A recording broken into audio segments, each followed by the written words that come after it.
Hi friends, ഇന്ന് Shavul വോയ്സിനൊപ്പം live ക്ലാസ്സിൽ ഉൾപ്പെടുത്തുന്നത് സൈക്കോളജിയിലെ പ്രധാനപ്പെട്ട ചില ഭാഗങ്ങളാണ്. അപ്പോൾ ക്ലാസ് ശരിക്ക് ശ്രദ്ധിക്കുക. സംശയങ്ങളുണ്ടെങ്കിൽ അപ്പോൾ തന്നെ കമൻറ്റ് ചെയ്യാൻ ശ്രമിക്കുക. നമുക്ക് ക്ലാസ്സിലേക്ക് കടക്കാം. ഫസ്റ്റ് ഞാൻ പറയുന്നത് ELPS. ഇങ്ങനൊരു തിയറി ഉണ്ട്, ELPS തിയറി. ഇത് സാധ്യതാ ചോദ്യമാണ്, പലർക്കും അറിയാത്തതാണ്. 1984 കണക്റ്റിനിസം സംബന്ധവാദികളാണ് ELPS തിയറി മുന്നോട്ട് വെച്ചത്. 1984. ഇതിനകത്ത് എന്ന് പറഞ്ഞാൽ എക്സ്പീരിയൻസ് വിത്ത് ഫിസിക്കൽ ഒബ്ജക്ട്സ് എന്ന് പറയാം. എക്സ്പീരിയൻസ് വിത്ത് ഫിസിക്കൽ ഒബ്ജക്റ്റ് എന്ന് പറഞ്ഞാൽ ഒരു കുട്ടി ഭൗതികമായിട്ടുള്ള വസ്തുക്കളുമായിട്ട് പരിചയപ്പെടുന്നു, അല്ലെങ്കിൽ കുട്ടി കളിപ്പാട്ടവുമായിട്ട് കളിക്കുന്നു, ഇതിലൂടെ പഠനം നടത്തുന്നു, അല്ലെങ്കിൽ കുട്ടി സ്കെയിൽ ഉപയോഗിച്ച് പഠനം നടത്തുന്നു. ഇവിടെ എന്താന്ന് ചോദിക്കും, ചിലപ്പോൾ ഒരു ലെറ്റർ മാത്രമേ തരുള്ളൂ. അതാണ് എന്ന് പറഞ്ഞത്, എക്സ്പീരിയൻസ് വിത്ത് ഫിസിക്കൽ ഒബ്ജക്റ്റ്. അടുത്തൊരു ചോദ്യം ഇങ്ങനെയായിരിക്കും, ഒരു കുട്ടി ഭാഷയിലൂടെ ചില കാര്യങ്ങൾ പറയുന്നു. Spoken language with describe the experience എന്നാ പറയാം. ഒരനുഭവത്തെ കുട്ടി ഭാഷയിലൂടെ അവതരിപ്പിക്കുന്നു, അല്ലെങ്കിൽ വാചികമായിട്ട് അവതരിപ്പിക്കുന്നു. ഇവിടെ എന്താണ് ഈ സംബന്ധവാദികൾ മുന്നോട്ട് വെക്കുന്നതിൽ ഇവിടെ എന്താണെന്നാണ് ചോദിക്കുക. ആണ് spoken language with describe the experience. അടുത്തത് P എന്ന് പറയുന്നതാണ്. ELPയിൽ P എന്ന് പറഞ്ഞാൽ ഏതെങ്കിലും ഒരു ചിത്രം കൊണ്ട് റെപ്രസെൻ്റ് ചെയ്യുക, പ്രതിനിധീകരിക്കുക, അല്ലെങ്കിൽ ഒരു ചിത്രത്തെ വ്യാഖ്യാനിക്കുക, ഒരു ചിത്രത്തെ അവതരിപ്പിക്കുക. Pictures that represent the experience, കുട്ടിയുടെ അനുഭവത്തെ ചിത്രീകരിക്കുക.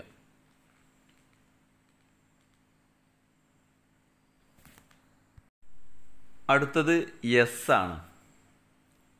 എന്ന് പറഞ്ഞാൽ written symbols that generalise the experience. Written symbols that generalise the experience എന്ന് പറഞ്ഞാൽ ചിഹ്നങ്ങൾ ഉപയോഗിച്ച് ഒരാശയത്തെ വ്യാഖ്യാനിക്കുക, സാമാന്യവൽക്കരിക്കുക. ഇവിടെ ഉപയോഗിക്കുന്നത് എന്ന അക്ഷരമാണ്. ELPS തിയറി മനസ്സിലായിട്ടുണ്ടാവുമെന്ന് വിചാരിക്കുന്നു. അടുത്തത് 5ES തിയറി. നമ്മുടെ പാഠ്യപദ്ധതിയിൽ പല സാഹചര്യങ്ങളും നമ്മൾ ഉപയോഗിക്കുന്ന ഓരോ തിയറികളത്. ഇനി 5ES തിയറി, ഇതിനകത്ത് പറയുന്ന കാര്യം എന്താ നോക്കാം. 5ES എന്ന് പറയുമ്പോൾ 5 Eകളാണ്. ഇതിനകത്ത് ഒന്നാമത്തെ എന്ന് പറയുന്നത് എൻഗേജ് എന്ന് പറയും. എൻഗേജ് എന്ന് പറഞ്ഞാൽ നമ്മൾ എന്തെങ്കിലും ഒരു പ്രവർത്തനം കുട്ടികളുടെ മുന്നിൽ വെക്കുകയാണെങ്കിൽ കുട്ടികൾ അതിനകത്ത് എൻഗേജ് ആകുമ്പോഴാണ് പഠിക്കുന്നത്. അതായത് അതിനകത്ത്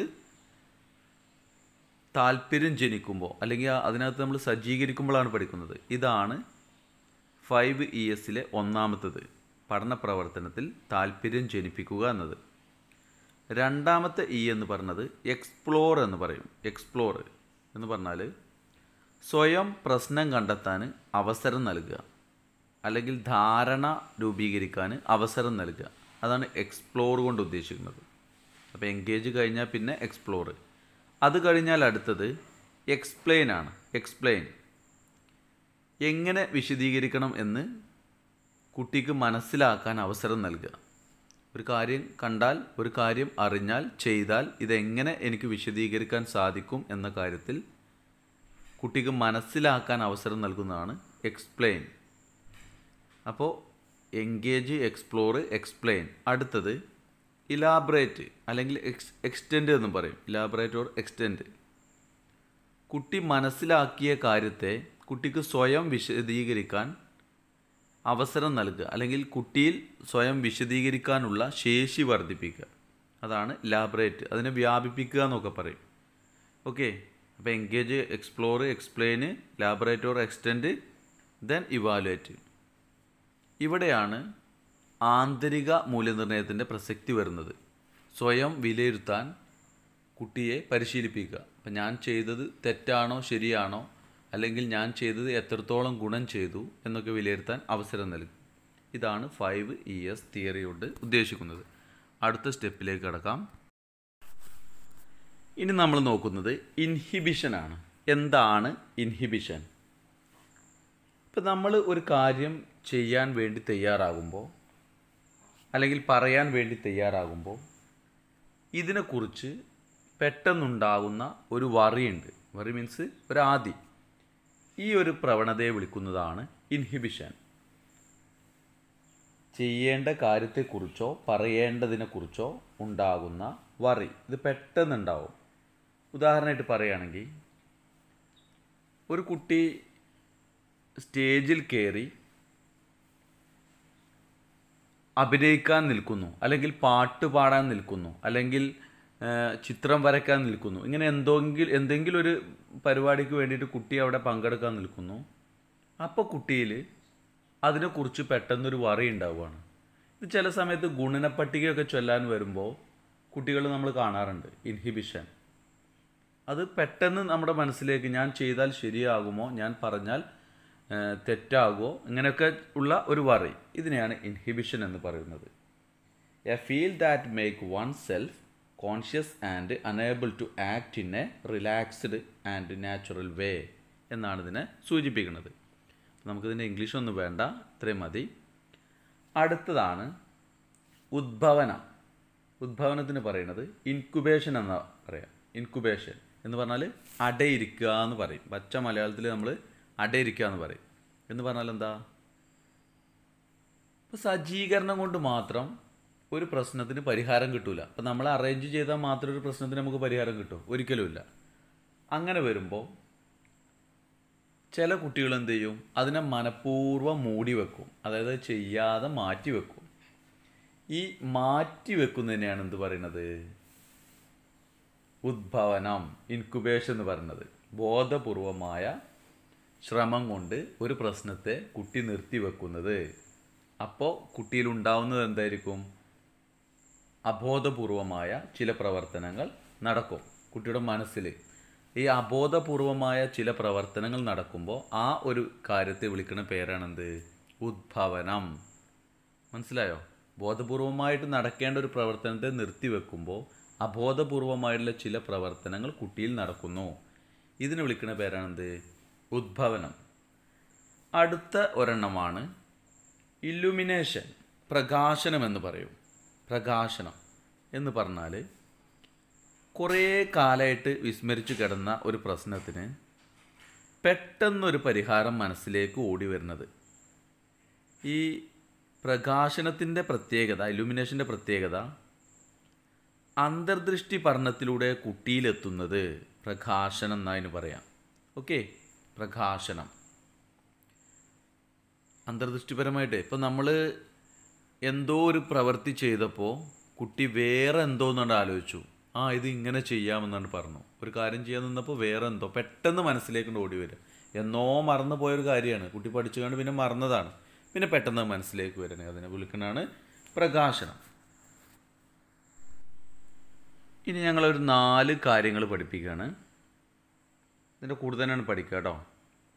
എന്താണ് ADHDയും ഓട്ടിസവും തമ്മിലുള്ള മാറ്റം?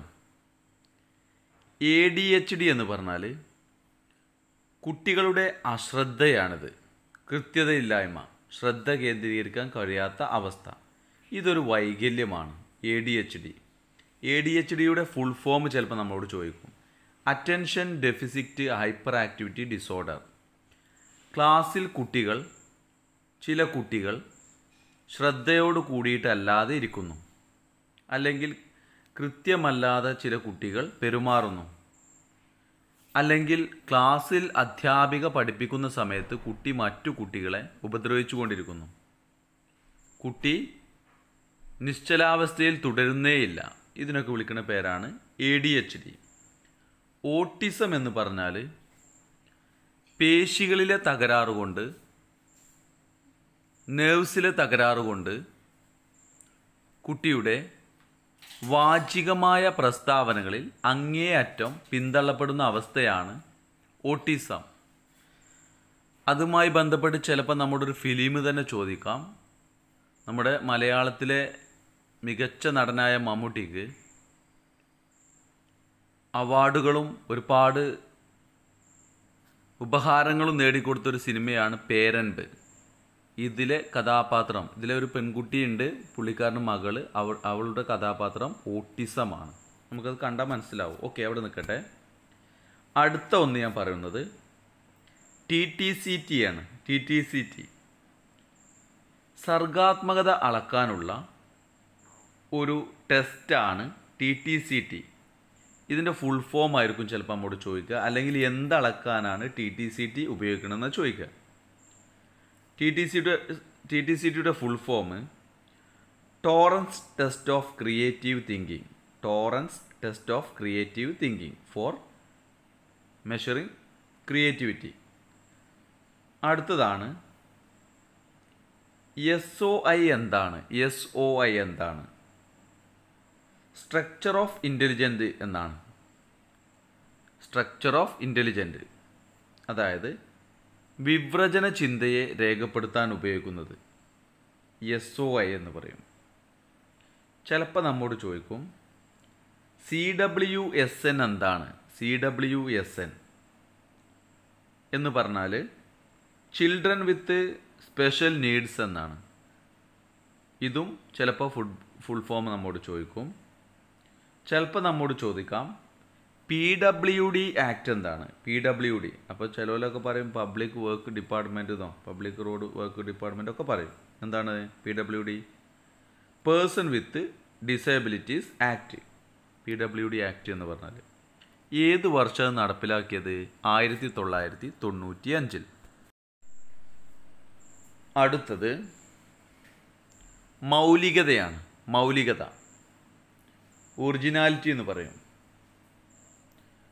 മൗലികത എന്ന് പറഞ്ഞാൽ മുമ്പ് അറിയപ്പെടുന്നതിൽ നിന്ന് വ്യത്യസ്തമായ പുതിയ ഒരു ആശയത്തിനോ വസ്തുവിനോ രൂപം നൽകാൻ കഴിയുന്ന അവസ്ഥയെ വിളിക്കുന്നതാണ്, അല്ലെങ്കിൽ ഈ കഴിവിനെ വിളിക്കുന്നതാണ് മൗലികത. ഇവിടുന്ന് ഇങ്ങനെ ചോദിക്കുക, ഉസൈൻ ബോൾട്ട് ഒരു മൗലികതയുള്ള വ്യക്തിയാണോ? ആണ്. കാരണം എന്താ? പുള്ളി പഠിക്കുന്ന സമയത്ത് അറിയുന്നതല്ല പിന്നീടുള്ളത്. അതിൽ നിന്ന് വ്യത്യസ്തമായിട്ടാണ് പുള്ളി എന്താവുന്നത്? നല്ല ഒരു ഓട്ടക്കാരനാവുന്നത്. അല്ലെങ്കിൽ സച്ചിൻ ഒരു മൗലികതയുള്ള വ്യക്തിത്വമാണ്. ചിന്താവിഷ്ടിയായ സീതയിലെ സീത ഒരു മൗലികതയുള്ള കഥാപാത്രമാണ്. ഇവിടെ പറഞ്ഞത് ഒറിജിനാലിറ്റി നമുക്ക് ഫീൽ ചെയ്യുക എന്നുള്ളതാണ്. അതിനോട് പ്രേരണ നൽകുക, അല്ലെങ്കിൽ ഒറിജിനാലിറ്റി ഫീൽ ചെയ്യുക, അതാണ് മൗലികത. അടുത്തത് എന്താണ് വിവ്രജന ചിന്തനം? വിവ്രജന ചിന്തനം, ഡൈവേർജൻ്റ് തിങ്കിങ്. ഒരു പ്രശ്നത്തിന് ഒന്നിലധികം ശരിയുത്തരമുണ്ടെങ്കിൽ അവിടെ വ്യക്തി ഉപയോഗിക്കുന്ന ചിന്ത ഏതാണ്? വിവ്രജന ചിന്ത. ഉദാഹരണമായിട്ട് പറയുകയാണെങ്കിൽ ചുവടെ കൊടുത്തിരിക്കുന്നവയിൽ ഗണിതത്തിൽ സങ്കലന വ്യവകലന സാധ്യതയുള്ളത് ഏത്? ഒരു കുട്ടി രണ്ട് മാർഗത്തിൽ, ഒന്ന് സങ്കലനത്തിലൂടെ ആൻസറിലേക്ക് എത്തുന്നു, മറ്റൊന്ന് വ്യവകലനത്തിലൂടെ ആൻസറിലേക്ക് എത്തുന്നു. ഇവിടെ കുട്ടിക്ക് രണ്ട് രൂപത്തിലും ചിന്തിക്കാൻ അവസരമുണ്ട്. ഇനി ഇതേപോലെ തന്നെ ഗണിതത്തിൽ ഗുണനവും ഹരണവും കൊടുക്കാൻ പറ്റും, അതും ഒരേപോലെ തന്നെ. ഇവിടെയൊക്കെ എന്താണ്? വിവ്രജന ചിന്ത സാധ്യതയുള്ളതാണ്. അപ്പോൾ എക്സാമ്പിൾ ആയിരിക്കും ഇവിടെ നിങ്ങൾ ശ്രദ്ധിക്കേണ്ടത്. അടുത്തതാണ് സംവ്രജന ചിന്ത, കൺവേർജൻ്റ് തിങ്കിങ്. കൺവേർജൻ്റ് തിങ്കിങ് എന്ന് പറഞ്ഞാൽ ഒരു പ്രശ്നത്തിന് ഒരൊറ്റ ഉദാഹരണമുള്ളൂ എങ്കിൽ ഇവിടെ കുട്ടി ചിന്തിക്കുന്നതാണ് സംവ്രജന ചിന്ത. അതായത് ഒരു കുട്ടി ശരിയായ പരിഹാരത്തിലേക്ക് എത്തിച്ചേരുന്നത്, അല്ലെങ്കിൽ ഒരു കുട്ടിയുടെ ചിന്ത ശരിയായ പരിഹാരത്തിലേക്ക് എത്തിച്ചേരാൻ ഉചിതമായത് എപ്പോഴും സംവ്രജന ചിന്തയാണ്. അപ്പോൾ ഇത് മനസ്സിലായിട്ടുണ്ടാവുമെന്ന് വിചാരിക്കുന്നു, ഓർത്തു വെക്കുക. അടുത്തത് നമ്മുടെ സ്കൂളുകളിലെല്ലാം ബുദ്ധിമാന്യമുള്ള കുട്ടികളെ എത്ര ഗണമായിട്ടാണ് തരംതിരിച്ചിരിക്കുന്നത്? 3 ഗണമായിട്ടാണ് കുട്ടികളെ നമ്മൾ തരംതിരിച്ചിരിക്കുന്നത്. ഇവ ഏതെല്ലാമാണെന്ന് ചിലപ്പോൾ നമ്മോട് ചോദിക്കും. ഇതിനകത്ത് ഒന്നാമതായിട്ട് പറയുന്നൊരു ഗണമാണ് IQ, ബുദ്ധിമാന്യം എന്ന് പറയുമ്പോൾ 70-ൽ താഴെയുള്ള കുട്ടികൾ. ഇതിനകത്ത് നമ്മൾ ശ്രദ്ധിക്കേണ്ടത് ഒന്നാമത്തത്, ഒരു 55 മുതൽ 70 വരെ, അതായത് 69 വരെ IQ ഉള്ള കുട്ടികളെ എഡ്യൂക്കബിൾ ഗ്രൂപ്പ് എന്നാണ് പറയുക. എഡ്യൂക്കബിൾ ഗ്രൂപ്പ്, വിദ്യ നേടാൻ സാധ്യതയുള്ള ഗണം, 55 മുതൽ 69 വരെ. ഇതിൻ്റെ പ്രത്യേകത, അധ്യാപികയുടെ ഇടപെടൽ കൊണ്ട് കുട്ടിയുടെ ബുദ്ധിയിൽ നേരിയ വർധനവുണ്ടാവുന്നുവെങ്കിൽ, പൊതുവെ ബുദ്ധിമാന്യം കുറഞ്ഞ കുട്ടികളാണ്, പക്ഷെ അധ്യാപികയുടെ വർധനം കൊണ്ട് കുട്ടിയിൽ നേരിയ പുരോഗതി ഉണ്ടാവുന്നെങ്കിൽ ഇത്തരം കുട്ടികളെ ഉൾപ്പെടുത്തിയിരിക്കുന്നത് എഡ്യൂക്കബിൾ ഗ്രൂപ്പ്. അടുത്ത ഒന്നാണ് trainable group. Trainable group IQ 40-നും 50-നും ഇടയിൽ വരുന്ന കുട്ടികളുടെ ഗണമാണിത്. ഇവിടെ അധ്യാപിക നൽകുന്ന പരിശീലനത്തിലൂടെ കുട്ടിയിൽ പ്രവൃത്തി ചെയ്യാൻ മാത്രം പ്രചോദിതമാവുകയും അല്ലെങ്കിൽ പ്രവൃത്തി ചെയ്യാൻ കുട്ടിക്ക് സാധ്യത കൂടുകയും ചെയ്യുകയാണെങ്കിൽ ഇതിനെ വിളിക്കുന്നതാണ് ട്രെയിനബിൾ ഗ്രൂപ്പ്. ഇവിടെ കുട്ടിയിൽ ബുദ്ധിമാന്യം എന്നതുണ്ട്, പക്ഷേ കുട്ടിയിൽ പുരോഗതി കാണുന്നത് ഈ പ്രവൃത്തിയിൽ മാത്രമാണ്. അടുത്തത് കസ്റ്റോഡിക്കൽ ഗ്രൂപ്പ്. എന്താണ് കസ്റ്റോഡിക്കൽ ഗ്രൂപ്പ്? 40-ൽ താഴെ IQ ഉള്ള കുട്ടികളെ ഒന്നിച്ചു വിളിക്കുന്ന പേരാണ് കസ്റ്റോഡിക്കൽ ഗ്രൂപ്പ്. ഇവിടെ അധ്യാപികയ്ക്ക് ചെയ്യാവുന്ന കാര്യം എന്താണ്? ഈ കുട്ടികൾക്ക് വേണ്ട പരിചരണം മാത്രമാണ്. കാരണം എത്ര പരിശീലനം ലഭിച്ചാലും ഒരു മാറ്റവും വരാത്ത ഗ്രൂപ്പാണ് ഏത്? കസ്റ്റോഡിക്കൽ ഗ്രൂപ്പ്. എനിവേ ഗൈസ്, നമുക്കിനി മൈൻഡ് മാപ്പിംഗ് എന്താണെന്ന് നോക്കാം. മൈൻഡ് മാപ്പിംഗ് എന്തിനു വേണ്ടിയിട്ടാണ് മൈൻഡ് മാപ്പിംഗ് രൂപീകരിക്കുന്നത്? ആശയത്തെ ആഴത്തിൽ ഗ്രഹിക്കാൻ വേണ്ടി തയ്യാറാക്കുന്ന വാചകമോ പദമോ ആണ് മൈൻഡ് മാപ്പിംഗ്. ഓക്കെ, ഉദാഹരണമായിട്ട് ഇപ്പം മൈൻഡ് മാപ്പിൽ ഉപയോഗിക്കുന്ന ഒരു ആശയമാണ് കരൾ എന്ന് വിചാരിക്കുക. ഇവിടെ ഈ കരളിൽ നിന്ന് ഒരുപാട് ശാഖകൾ വെച്ചു കൊടുത്ത് ഇതിൻ്റെ ഓരോ ശാഖകൾക്ക് ഓരോ പേരിട്ട് ഉപശാഖകൾ നിർമ്മിക്കാൻ കുട്ടിയോട് പറയുമ്പോൾ ഇവിടെ കുട്ടിയിൽ വളരുന്നത് മൈൻഡ് മാപ്പിംഗ് ആണ്. ഉദാഹരണമായിട്ട് കരൾ എന്ന് പറഞ്ഞാൽ അതിന് ഞാൻ ശാഖ ഇടുമ്പോൾ ആന്തരിക അവയവം, ഇതിൻ്റെ ഭാരവുമായി ബന്ധപ്പെട്ട പ്രസ്താവന, വൈറ്റമിനുമായി ബന്ധപ്പെട്ട പ്രസ്താവന, ശരീരത്തിലെ ഗ്ലാൻഡ് എങ്ങനെയാണ് ഇതിൻ്റെ പ്രവർത്തനം എന്നുള്ള പ്രസ്താവന, ഇവിടെ കുട്ടിയിൽ എല്ലാം കൂടെ മിക്സായി വരുമ്പോൾ അത് യോജിപ്പിക്കുമ്പോൾ സംഭവിക്കുന്നതാണ് മൈൻഡ് മാപ്പിംഗ്. അടുത്തത് ബ്രെയിൻ സ്റ്റോമിംഗ് ആണ്. ഞാൻ നേരത്തെ ഒരു ക്ലാസ്സിൽ പറഞ്ഞിരുന്നു, ഒരുപാട് ചർച്ചകൾ നടത്തി അതിലൂടെ ഉരുത്തിരിഞ്ഞു വരുന്ന ആശയങ്ങളിൽ നിന്നും വളരെ നല്ല ഒരാശയത്തെ തിരഞ്ഞെടുക്കാൻ കുട്ടിയിൽ കഴിവ് സൃഷ്ടിക്കുന്നതാണ് ബ്രെയിൻ സ്റ്റോമിംഗ്. ഓക്കെ, അടുത്തത് യുക്തിചിന്തയാണ്. യുക്തിചിന്ത നമ്മളെടുത്ത് ഇവിടുന്ന് ചോദിക്കുന്ന ചോദ്യം എങ്ങനെയായിരിക്കും? യുക്തിചിന്തയെ സ്വാധീനിക്കുന്ന പ്രധാന ഘടകങ്ങൾ എന്തെല്ലാമാണ്? അപ്പോൾ ഈ ഘടകങ്ങളെ പേരെല്ലാം നിങ്ങൾ പഠിച്ചു വെക്കണം. കുറച്ചേ ഉള്ളൂ. ഒന്ന് പരിപക്വനമാണ്, മാച്ചുറേഷൻ. രണ്ടാമത്തത് എക്സ്പീരിയൻസ് ആണ്, അനുഭവം. മൂന്നാമത്തത് ദത്തങ്ങളാണ്, ഉള്ള ഡാറ്റാസ്. നാലാമത്തത് മെൻ്റൽ പവറാണ്, ബുദ്ധിശക്തി. അഞ്ചാമത്തത് അറിവാണ്, നോളജ്. ഓക്കെ, ആറാമത്തത് ശ്രദ്ധയും ഭാവനയുമാണ്. അപ്പോൾ യുക്തിചിന്തയെ സ്വാധീനിക്കുന്ന പ്രധാനപ്പെട്ട ഘടകങ്ങളാണ്. ചിലപ്പോൾ അങ്ങനെ ചോദിക്കും, യുക്തിചിന്തയെ സ്വാധീനിക്കുന്ന ഘടകങ്ങളിൽ പെടാത്തത് ഏത്? പരിപക്വനം, അനുഭവം, ദത്തങ്ങൾ. പിന്നെ നിങ്ങൾ എടുത്ത് തരികയാണ് മടി. അപ്പോൾ ഏതാണ് മടി എന്നുള്ളത്? അതിനകത്ത് വരില്ല. ചോദ്യത്തിൻ്റെ രീതി മനസ്സിലായല്ലോ. അപ്പോൾ ഏതൊക്കെയാണ്? പരിപക്വനം, അനുഭവം, ദത്തങ്ങൾ, ബുദ്ധിശക്തി, അറിവ്, ശ്രദ്ധയും ഭാവനയും. ഇനി യുക്തിചിന്ത എത്ര തരത്തിലുണ്ട്?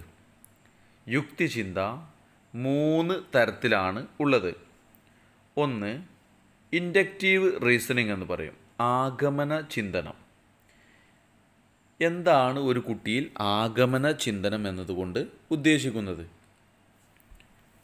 പ്രത്യേകമായ വസ്തുതയിൽ നിന്നും പൊതുവായ ഒരു തത്വത്തിലേക്ക് കുട്ടി എത്തിച്ചേരുന്നതാണ് ആഗമന യുക്തിചിന്തനം.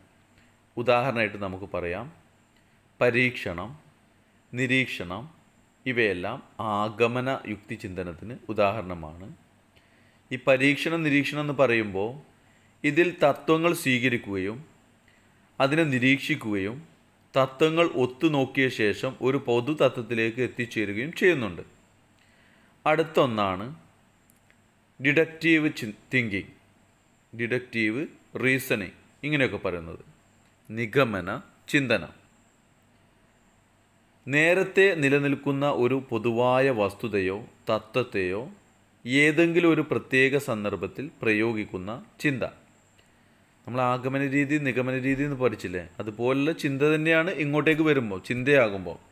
നേരത്തെ നിലനിൽക്കുന്ന ഒരു പൊതുവായ വസ്തുവിനോ അല്ലെങ്കിൽ വസ്തുതയ്ക്കോ തത്വത്തിനോ ഏതെങ്കിലും ഒരു പ്രത്യേക സന്ദർഭത്തിൽ ഇതിനെ ഉപയോഗപ്പെടുത്തുന്ന ചിന്തയാണ് ഡിഡക്റ്റീവ് റീസണിങ്. മൂന്നാമത്തതാണ് അനലോജിക്കൽ റീസണിങ്. അനലോജിക്കൽ റീസണിങ് എന്താണ്? അനലോജിക്കൽ റീസണിങ് നിരീക്ഷണ വിധേയമായ ഒരു പ്രത്യേക വസ്തുതയിൽ നിന്ന് മറ്റൊരു പ്രത്യേകമായ വസ്തുത അനുമാനിച്ചെടുക്കുന്നത്. ഇവിടെ നമുക്ക് എഡിസൺ ബൾബ് കണ്ടെത്തിയതിൽ നിന്നും പുതിയ തലമുറ CFL രൂപീകരിക്കുന്നു അല്ലെങ്കിൽ നിർമ്മിക്കുന്നു. ഹെൻറിച്ച് ഹെഡ്സിൻ്റെ ഫോട്ടോ ഇലക്ട്രിക് ഇഫക്റ്റിൽ നിന്നും ആൽബർട്ട് ഐൻസ്റ്റീൻ ഇതിനെ വിശദീകരിക്കുന്നു. ഇങ്ങനെ പലതും നമുക്ക് എക്സാമ്പിളായിട്ട് കൊടുക്കാൻ സാധിക്കും.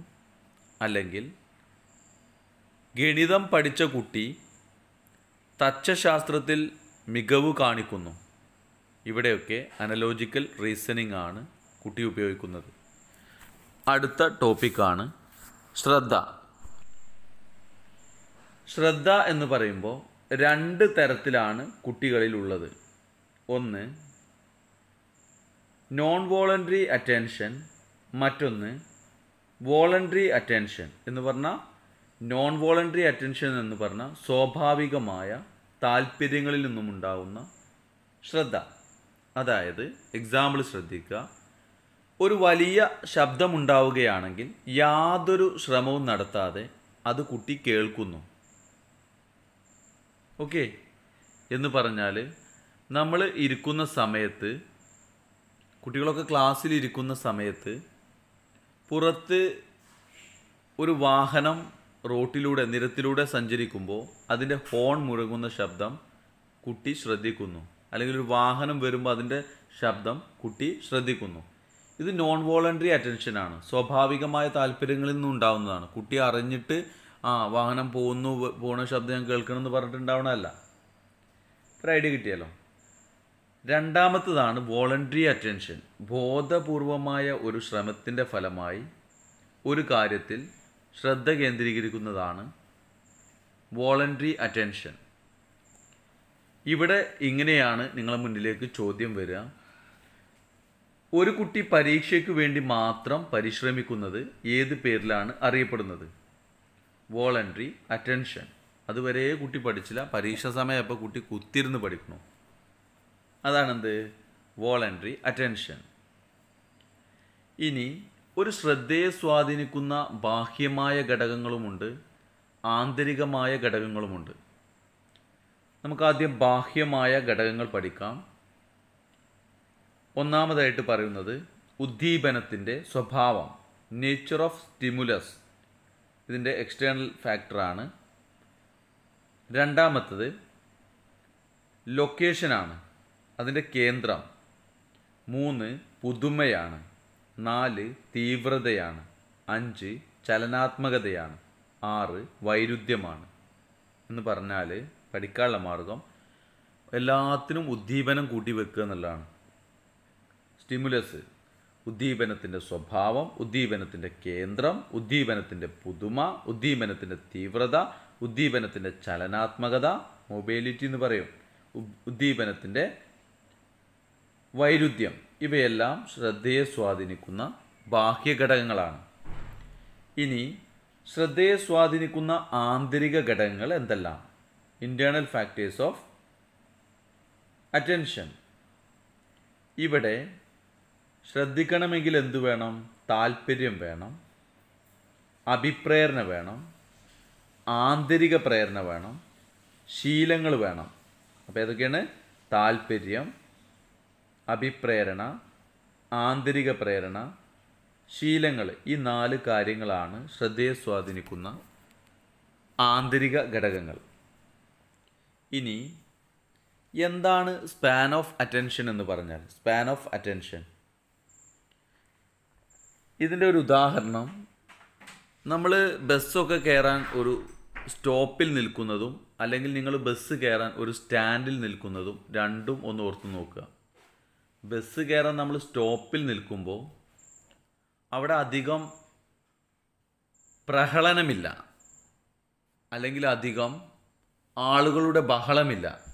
എന്നാൽ നിങ്ങൾ ടൗണിലെ ഒരു ബസ് സ്റ്റാൻഡിൽ നിൽക്കുമ്പോൾ പല ശബ്ദങ്ങളും നിങ്ങൾ ഒരുമിച്ച് കേൾക്കും. ഈ ഒരു സാഹചര്യത്തിൽ നിങ്ങൾക്ക് എന്തോ ഒരു കാര്യം ശ്രദ്ധിക്കേണ്ടതായിട്ടുണ്ട്, പക്ഷെ നിങ്ങൾക്കത് ശ്രദ്ധിക്കാൻ കഴിയുന്നില്ല. കാരണം എന്താ? പല ശബ്ദങ്ങൾ ഒരേ സമയം നിങ്ങൾ കേൾക്കുകയാണ്. നമ്മൾ കണ്ടിട്ടില്ലേ ബസ് സ്റ്റാൻഡിലൊക്കെ താറാവേ എന്ന് പറഞ്ഞ് നടക്കുന്ന ആളുകളുണ്ട്, ലോട്ടറി വിൽക്കുന്ന ആളുകളുണ്ട്, ചേച്ചി എന്തോന്ന് വേങ്ങുമെന്ന് പറയുന്ന ആളുകളുണ്ട്, ഇങ്ങനെ പല ആളുകളുണ്ട്. അപ്പം നമുക്ക് ഒന്നിലും അങ്ങോട്ട് ശ്രദ്ധിക്കാൻ കഴിയില്ല. പലതും പലതും പലതും കേൾക്കുമ്പോൾ ഒന്നിലും ശ്രദ്ധിക്കാൻ കഴിയില്ല. ഇതാണെന്ത്?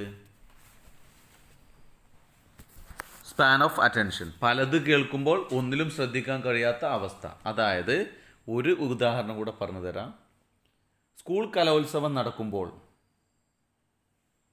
ചില കുട്ടികൾ അധ്യാപിക വിളിക്കുന്നത് കേട്ടിട്ടും കണ്ടില്ലെന്ന് മനഃപൂർവ്വമല്ലാതെ നടിക്കുന്നു. ഇവിടെ കുട്ടിയിലുണ്ടായത് സ്പാൻ ഓഫ് അറ്റൻഷനാണ്. ഓർത്തു വെക്കുക. അടുത്തത് ഡിവിഷൻ ഓഫ് അറ്റൻഷൻ. ഒരേ സമയം 2 കാര്യങ്ങൾ ശ്രദ്ധിക്കേണ്ടതായി വരുമ്പോൾ കുറച്ച് സമയം നമ്മൾ ആദ്യത്തെ കാര്യം ശ്രദ്ധിക്കുന്നു, പിന്നീട് രണ്ടാമത്തെ കാര്യം ശ്രദ്ധിക്കുന്നു, പിന്നീട് രണ്ടും ഒരുമിച്ച് ശ്രദ്ധിക്കുന്നു. ഇവിടെ എങ്ങനെയാണ് ചോദിക്കുക? ചെറിയ ക്ലാസ്സുകളിൽ നിന്നും വലിയ ക്ലാസ്സുകളിലേക്ക് കുട്ടികൾ എത്തുമ്പോൾ, അതായത് ലോവർ പ്രൈമറിയിൽ നിന്നും പ്രൈമറിയിലേക്ക് കുട്ടികൾ എത്തുമ്പോൾ കുട്ടികളിൽ വളരേണ്ട പ്രധാന ശ്രദ്ധ ഏത്? Division of attention. എക്സാമ്പിൾ കേൾക്കുമ്പോൾ നിങ്ങൾക്ക് ശരിക്കും മനസ്സിലാവും. ഒരു കുട്ടി പാട്ട് കേൾക്കുന്നു, പിന്നീട് പുസ്തകം വായിക്കുന്നു, പിന്നീട് കുട്ടി പാട്ട് കേൾക്കുന്നതിൻ്റെ കൂടെ തന്നെ തൻ്റെ പുസ്തകവും വായിക്കുന്നു.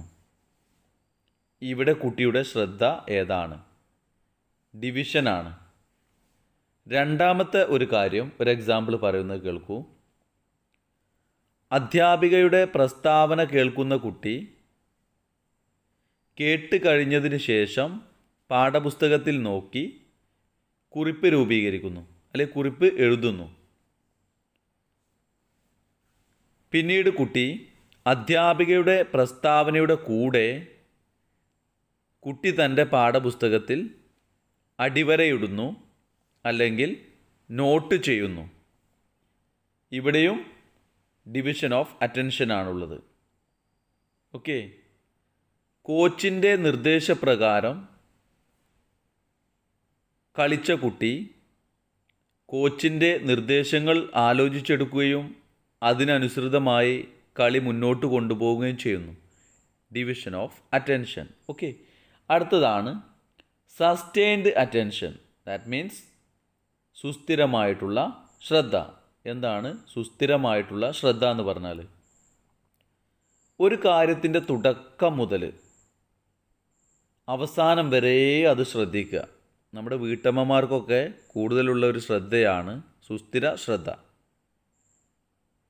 എന്ന് പറഞ്ഞാൽ എന്താണെന്ന് ചിലപ്പോൾ നിങ്ങൾ എന്നോട് ചോദിക്കും. എന്ന് പറഞ്ഞാൽ സീരിയൽ കാണുന്ന അമ്മമാരൊക്കെ ഒന്ന് ഓർത്ത് നോക്കുക. തുടക്കം മുതൽ അത് കഴിയുന്ന വരെ അവിടെ ഇരിക്കും. അവിടെ ആര് വന്നു പോയി ഒന്നും അവർക്ക് അറിയില്ല. അത് കഴിഞ്ഞ് കഴിയുമ്പോൾ അവർക്ക് എനിക്ക് ഭക്ഷണം വേണ്ടെന്നൊക്കെ ചോദിക്കുക. ഇപ്പോൾ ക്ലിയർ ആയല്ലോ. കുട്ടികളിൽ വികസിപ്പിക്കേണ്ട ഒരു ശ്രദ്ധയാണ് സുസ്ഥിരമായിട്ടുള്ള ശ്രദ്ധ. പക്ഷേ 99% കുട്ടികളിലും ഇല്ലാതെ പോകുന്ന ഒരു ശ്രദ്ധയും ഇതാണ്. ക്ലിയർ ആയല്ലോ അല്ലേ, തുടക്കം മുതൽ അവസാനം വരെ. അടുത്ത ഒരു ടോപ്പിക്കും കൂടെ പറഞ്ഞ് നമുക്ക് ഇന്നത്തെ ക്ലാസ് അവസാനിപ്പിക്കാം. എല്ലാ ടോപ്പിക്കും ഇതേപോലെ തീർക്കണമെങ്കിൽ നിങ്ങൾ കൂടുതൽ ആളുകൾ ലൈവിലിരിക്കണം. അപ്പോഴല്ലേ എനിക്കൊരു സന്തോഷം ഉണ്ടാവുള്ളൂ. എല്ലാ ടോപ്പിക്കും നമ്മൾ തീർക്കും കേട്ടോ. ഇനി പറയുന്ന ടോപ്പിക്ക് മെമ്മറിയാണ്, ഓർമ്മ. ഒരു വ്യക്തിയിലെ ഓർമ്മയ്ക്ക് 3 ഘട്ടങ്ങളാണുള്ളത്. ഒന്നാമത്തെ ഘട്ടം എൻകോഡിംഗ് എന്ന് പറയും. എൻകോഡിംഗ് എന്ന് പറഞ്ഞാൽ സങ്കേതനം ചെയ്യുക. രണ്ടാമത്തെ ഘട്ടം സ്റ്റോറേജ് ആണ്, സങ്കേതനം ചെയ്തതിനെ സൂക്ഷിക്കുക. മൂന്നാമത്തത് റിട്രൈവലാണ്. റിട്രൈവൽ എന്ന് പറഞ്ഞാൽ അതിനെ പിന്നീട് തിരിച്ചെടുക്കുക. അപ്പോൾ സങ്കേതനം ചെയ്യുക, അതിനെ സൂക്ഷിക്കുക, ആവശ്യം വരുമ്പോൾ തിരിച്ചെടുക്കുക. ഈ തിരിച്ചെടുക്കുന്നതാണ് എന്ത്, മെമ്മറി എന്ന് പറയുന്നത്. പല തരത്തിലാണ് മെമ്മറി ഉള്ളത്.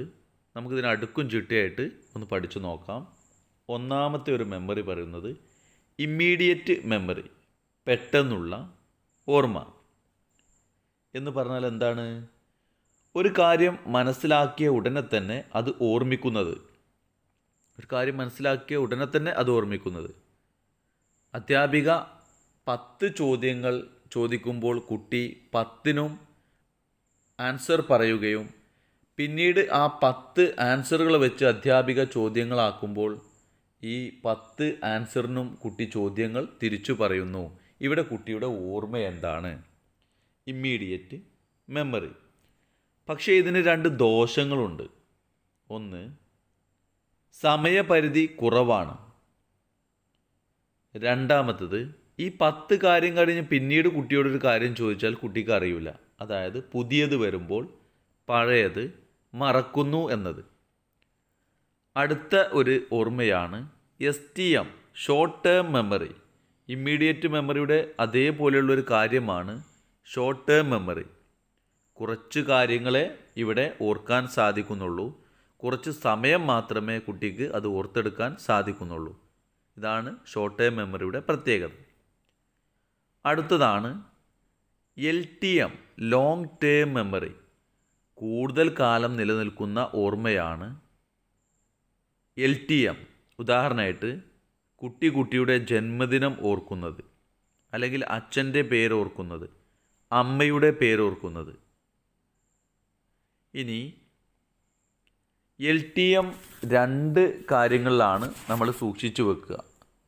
ഇതിന് നമ്മൾ LTMനെ അല്ലെങ്കിൽ 2 ഉപവിഭാഗങ്ങളായിട്ട് നമ്മൾ തരംതിരിക്കും. ഒന്ന്, എപ്പിസോഡിക് മെമ്മറി എന്ന് പറഞ്ഞാൽ ഭാഗങ്ങളായുള്ള ഓർമ്മ.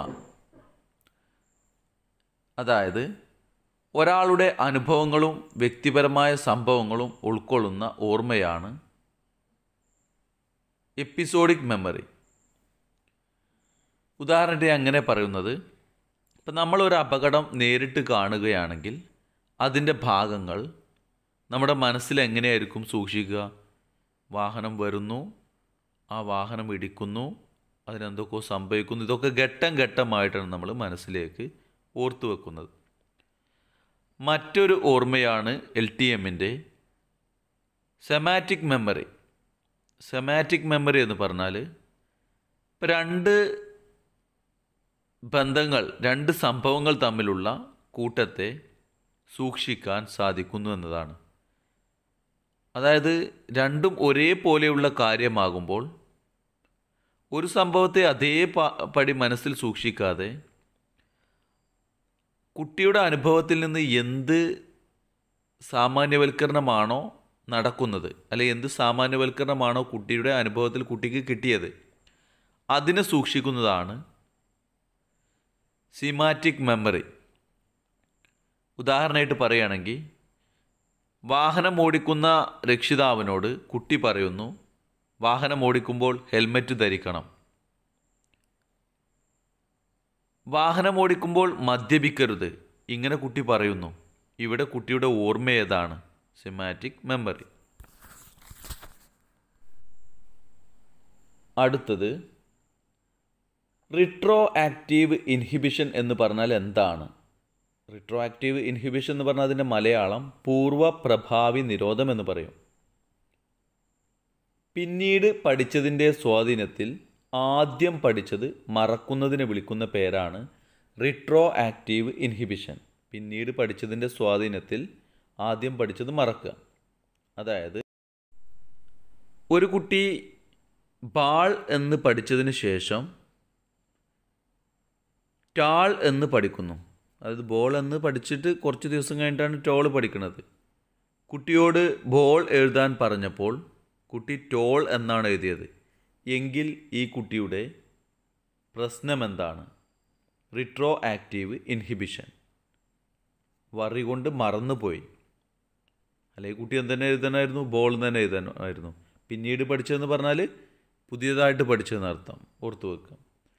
അടുത്തൊരു ഇൻഹിബിഷനാണ് പ്രോ ആക്റ്റീവ് ഇൻഹിബിഷൻ, ഉത്തരപ്രഭാവി നിരോധം എന്ന് പറഞ്ഞാൽ ആദ്യം പഠിച്ചതിൻ്റെ സ്വാധീനത്തിൽ പിന്നീട് പഠിച്ചത് മറക്കുന്നത്. ഒരു ഉദാഹരണം നമുക്ക് ബോളും ടോളും തന്നെ ആക്കാം. ബോൾ എന്ന് പഠിച്ചതിന് ശേഷം കുട്ടി കുറച്ച് ദിവസങ്ങൾക്ക് ശേഷം ടോൾ പഠിക്കുന്നു. കുട്ടിയോട് ടോൾ എഴുതാൻ പറയുമ്പോൾ ബോൾ എന്നാണ് എഴുതുന്നത്. ഇവിടെ കുട്ടിയുടെ ഇൻഹിബിഷൻ നിരോധം എന്താണ്? ഉത്തരപ്രഭാവി നിരോധം, പ്രോ ആക്റ്റീവ് ഇൻഹിബിഷൻ. മനസ്സിലായല്ലോ? അടുത്തത് എന്താണ് കോൺക്രീറ്റ് ഇൻ്റലിജൻസ് എന്ന് പറഞ്ഞാൽ? മൂർത്ത ബുദ്ധി എന്ന് പറഞ്ഞാൽ നമ്മൾ പിയാഷേൻ്റെയും ബ്രൂണറുടെയൊക്കെ ഘട്ടങ്ങളൊക്കെ പഠിച്ചിട്ടുണ്ടല്ലോ. ഒക്കെ നമ്മൾ ക്ലാസ്സിലും ചെയ്യുന്നുണ്ട് കേട്ടോ. അതൊക്കെ നമ്മൾ വീഡിയോ ആയിട്ട് ഇട്ടിട്ടുണ്ട്. എന്താണ് കോൺക്രീറ്റ് ഇൻ്റലിജൻസ്? നമ്മുടെ പാഠ്യപദ്ധതിയിൽ എന്താണ് കോൺക്രീറ്റ് ഇൻ്റലിജൻസ്? വേറൊന്നുമല്ല, സാഹചര്യവുമായി പൊരുത്തപ്പെടാനും അനുയോജ്യമായി പ്രവർത്തിക്കാനുമുള്ള കഴിവിനെ വിളിക്കുന്നതാണ് കോൺക്രീറ്റ് ഇൻ്റലിജൻസ്. എങ്ങനെയാണ് കോൺക്രീറ്റ് ഇൻ്റലിജൻസിനെ അളക്കുന്നത്? ചിത്രശോധകങ്ങൾ ഉപയോഗിച്ചാണ് കോൺക്രീറ്റ് ഇൻ്റലിജൻസ് അളക്കുന്നത്. ചിത്രശോധകങ്ങൾ ഉപയോഗിച്ച്. അടുത്ത ഒന്നാണ് അബ്സ്ട്രാക്റ്റ് ഇൻ്റലിജൻസ്, അമൂർത്ത ബുദ്ധി. എന്താണ് അബ്സ്ട്രാക്റ്റ് ഓർ അമൂർത്ത ബുദ്ധി? ഇപ്പോൾ മൂർത്ത ബുദ്ധി മനസ്സിലായല്ലോ. സാഹചര്യവുമായി പൊരുത്തപ്പെടാനും അനുയോജ്യമായി പ്രതികരിക്കാനുമുള്ള കഴിവ്. ചിത്രശോധകം ഉപയോഗിച്ച് ഈ ബുദ്ധിയെ അളക്കാം. അബ്സ്ട്രാക്റ്റ് ഇൻ്റലിജൻസ് എന്ന് പറഞ്ഞാൽ അമൂർത്ത ബുദ്ധി എന്ന് പറഞ്ഞാൽ അക്ഷരം, വാക്കുകൾ, സംഖ്യകൾ ഇവയോട് പൊരുത്തപ്പെടാനുള്ള കുട്ടിയുടെ കഴിവിനെ വിളിക്കുന്നതാണ് അബ്സ്ട്രാക്റ്റ് ഇൻ്റലിജൻസ്, അമൂർത്ത ബുദ്ധി. അക്ഷരങ്ങൾ, വാക്കുകൾ, സംഖ്യകൾ ഇവയോട് പൊരുത്തപ്പെടാനുള്ള കുട്ടിയുടെ കഴിവ്, അമൂർത്തമായിട്ടുള്ള കാര്യങ്ങളോട്.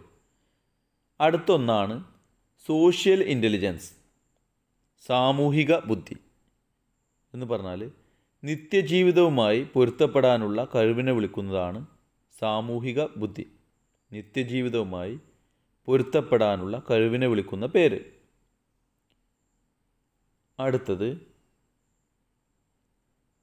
വസ്തുക്കൾ കൈകാര്യം ചെയ്യാനുള്ള കഴിവിനെ വിളിക്കുന്ന പേരെന്താണ്? പ്രായോഗിക ബുദ്ധി. വസ്തുക്കൾ അല്ലെ വസ്തുതകൾ ഇതൊക്കെ കൈകാര്യം ചെയ്യാനുള്ള കഴിവിനെ വിളിക്കുന്നതാണ് പ്രായോഗിക ബുദ്ധി, ആപ്ലിക്കബിൾ ഇൻ്റലിജൻസ്. അടുത്ത ഒരു ബുദ്ധിയും കൂടെ ഉണ്ട്, സൗന്ദര്യാത്മക ബുദ്ധി. എന്താണ് സൗന്ദര്യാത്മക ബുദ്ധി? ഹവാർഡ് ഗാർഡനറുടെ അല്ല ഞാൻ പറയുന്നത് കേട്ടോ, കോമൺ ഇൻ്റലിജൻസ് ആണ് പറയുന്നത്. സൗന്ദര്യം ആസ്വദിക്കാനും സൃഷ്ടിക്കാനുമുള്ള കഴിവിനെയാണ് സൗന്ദര്യാത്മക ബുദ്ധി എന്ന് പറയുന്നത്. കുട്ടി പാഠപുസ്തകത്തിലെ പൂന്തോട്ടവുമായി ബന്ധപ്പെട്ട കഥ കേട്ട ശേഷം തൻ്റെ വീട്ടിൽ ഉള്ള സ്ഥലത്ത് പൂന്തോട്ട നിർമ്മാണം നടത്തുന്നു. ഇവിടെ കുട്ടിയിലുള്ള ബുദ്ധി എന്താണ്? അവിടെ ദൃശ്യസ്ഥലപരമായിട്ടുള്ള ബുദ്ധിയല്ല പറയേണ്ടത്. അപ്പോൾ സൗന്ദര്യാത്മകമായിട്ടുള്ള ബുദ്ധി. അതേ മോഡലിൽ നമ്മൾ ടെക്സ്റ്റ് ബുക്കിലൊക്കെ കാണുമ്പോൾ നമുക്ക് തോന്നും എന്ത് ഭംഗിയാണല്ലേ ഈ കുട്ടികൾ പട്ടം പറത്തുന്നു, എന്ത് ചെടികളൊക്കെ എന്ന് പറയും അതുപോലെ. എനിവേ ഗേസ്, ചില കോംപ്ലക്സുകളാണ് ഇനി പറയുന്നത്. കോംപ്ലക്സുകൾ ഫീല്. ഒന്ന്, എക്സസീവ് സെൽഫ് കോംപ്ലക്സ്. എന്താണ് എക്സസീവ് സെൽഫ് കോംപ്ലക്സ്? സാമ്പത്തിക ബുദ്ധിമുട്ടോ പ്രയാസമോ കാരണം എല്ലാ കാര്യത്തിലും പിറകിലാണെന്ന തോന്നൽ. ഉയർന്ന സാമ്പത്തികം കുട്ടിയെ എല്ലാ കാര്യത്തിലും മുന്നിലാണെന്ന തോന്നൽ. അതായത് സാമ്പത്തിക ബുദ്ധിമുട്ട് അനുഭവിക്കുന്ന കുട്ടി, പ്രയാസം അനുഭവിക്കുന്ന കുട്ടി, ഇവൻ വിചാരിക്കുന്നത് എല്ലാ കാര്യത്തിലും താൻ പിറകിലാണ്. ഈ തോന്നലിനെ വിളിക്കുന്നതാണ് എക്സസീവ് സെൽഫ്. കോംപ്ലക്സുകളാണ്. അല്ലെങ്കിൽ ഉയർന്ന സാമ്പത്തിക സ്ഥിതിയുള്ള കുട്ടി എല്ലാ കാര്യത്തിലും മുന്നിലാണെന്ന തോന്നൽ. ഈ കുട്ടിക്ക് എല്ലാ കാര്യത്തിലും മുന്നോട്ട് വരാനുള്ള തോന്നൽ. ഇതിനെ വിളിക്കുന്നതാണ് എക്സസീവ് സെൽഫ് അസർട്ടീവ്നെസ്. അടുത്തത്, എന്താണ് ഫാദർ കോംപ്ലക്സ്? ഫാദർ കോംപ്ലക്സ് എന്ന് പറഞ്ഞാൽ, ഇപ്പോൾ നമ്മളെ ചിലൊക്കെ വീടുകളിലുണ്ടാവും അച്ഛന് ഭയങ്കര കർക്കശമായ അച്ചടക്കമായിരിക്കും. അച്ഛൻ്റെ കർക്കശമായ അച്ചടക്കം കൊണ്ട് കുട്ടിയിലുണ്ടാകുന്ന അച്ഛനോടുള്ള ഒരു കോംപ്ലക്സാണ് ഫാദർ കോംപ്ലക്സ്. ചിലപ്പോൾ ഉണ്ടാവും മദർ കോംപ്ലക്സ്. മദർ കോംപ്ലക്സ് കൂടുതലും പെൺകുട്ടികൾക്കാണ് ഉണ്ടാവുക. എന്ന് വിചാരിച്ച് ഞാൻ ഫ്രോയിഡ് പറഞ്ഞ കോംപ്ലക്സ് അല്ല പറയണത് കേട്ടോ. Common complex, mother complex. ഇപ്പോൾ എല്ലാ കാര്യത്തിലും പെൺകുട്ടികൾ എന്തെങ്കിലും ചെയ്യുമ്പോൾ അമ്മ പറയും, നീ പെൺകുട്ടിയല്ലേ, നീ എന്തിനാ അങ്ങോട്ട് പോകണ്, നീ എന്തിനാ അത് ചെയ്യണ്, അങ്ങനെ പറയും. ചിലപ്പോൾ അമ്മയുടെ കർക്കശമായ ഇടപെടൽ കാരണം കുട്ടിയിലുണ്ടാവുന്നത്. അടുത്ത ഒന്നാണ് അതോറിറ്റി കോംപ്ലക്സ്. ഇത് അച്ഛനാവാം, അമ്മയാവാം, ഗാർഡിയനാവാം. ഇവരുടെയൊക്കെ കാര്യം കൊണ്ട്, ഇവരുടെയൊക്കെ കാഴ്ചപ്പാട് കൊണ്ട് കുട്ടിക്ക് പുറത്തേക്ക് എടുക്കാൻ അറിയേണ്ട ചില വികാരങ്ങൾ, അല്ലെങ്കിൽ കുട്ടിക്ക് പ്രകടിപ്പിക്കേണ്ട ചില വികാരങ്ങൾ തൻ്റെ ഉള്ളിൽ തന്നെ ഒതുക്കുന്നതാണ് അതോറിറ്റി കോംപ്ലക്സ്. അടുത്തത് ജെൻഡർ റോളാണ്.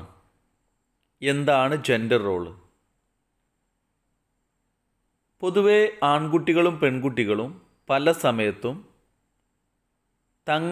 തങ്ങളുടെ ജെൻഡറിൽ നിന്നും, സെക്സിൽ നിന്നും മറ്റ് സെക്സ് വ്യത്യാസമാണ്, ഈ ഒരു തിരിച്ചറിവോട് കൂടിയിട്ട് നടക്കുന്നു.